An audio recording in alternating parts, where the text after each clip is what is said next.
100% all natural dog food. No additives, no meat, no nothing. Can you do the dog? Don Juan's dog food, while supplies still last.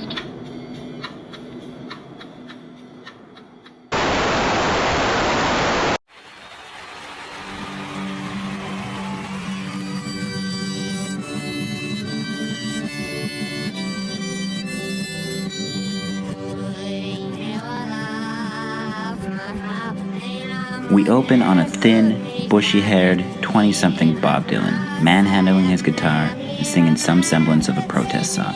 We know this image so well because we fawned over it for so long. Like some great roving buzzard looming in the background, waiting for something to kick the bucket, and it had.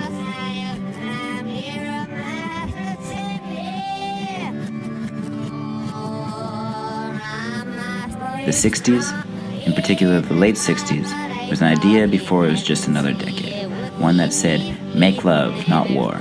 An era where diversity was king, everyone was included, and no one owned anything. Chief amongst these costless commodities was sex.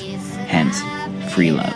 It was the American dream reimagined. It was utopia, and if you were young and idealistic during this time, chances are you bought up all its stocks and shares. However, resentments grew, the experiment failed, the Vietnam War raged on, bringing a feeling to the time that Bill Buckley once described as having a sort of listlessness. The fact is that there was a kind of a listlessness.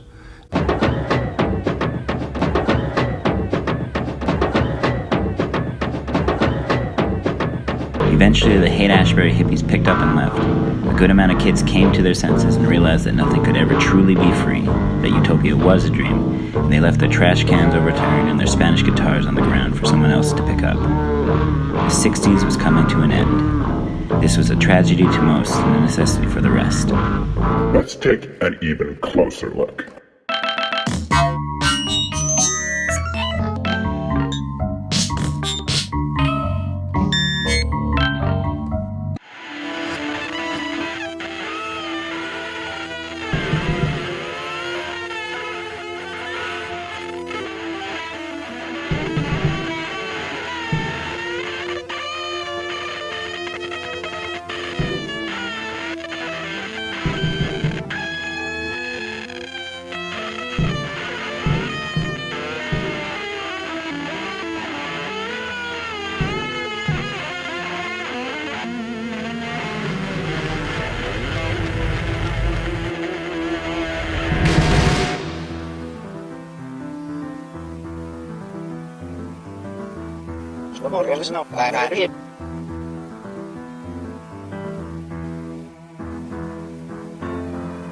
Somehow our baby was injured.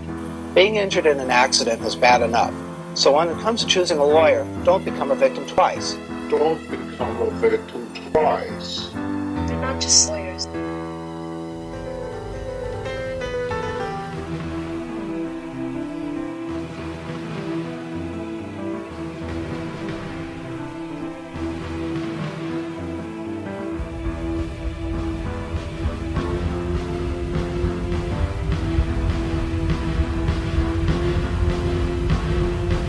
Don't become a victim twice.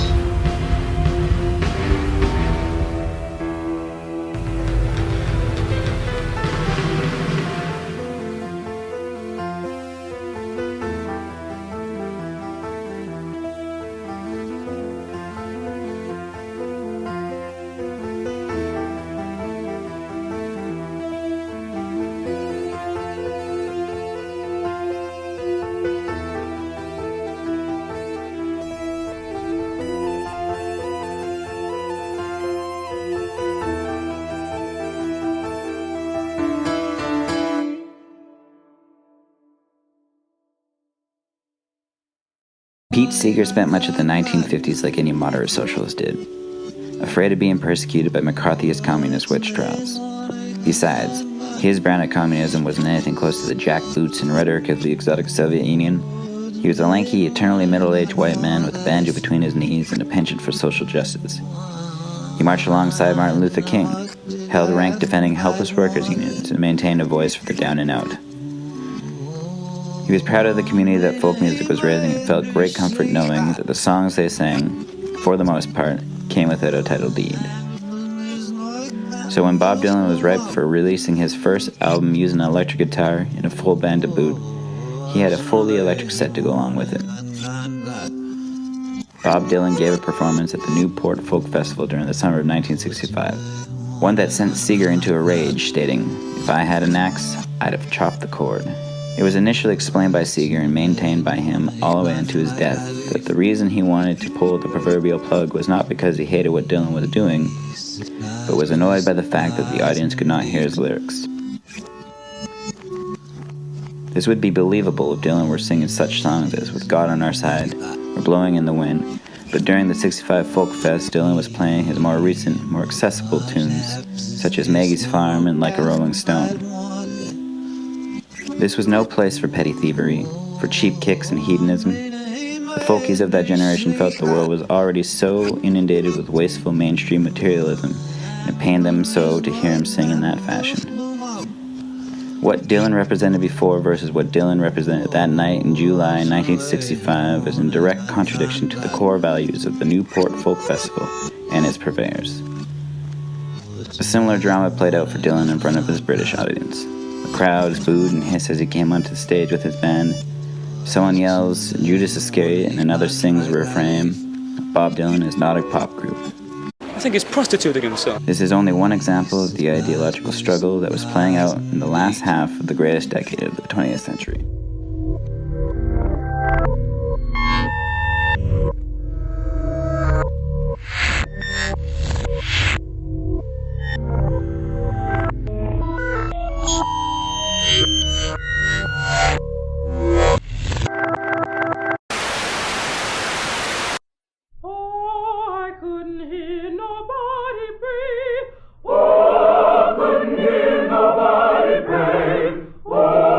Way down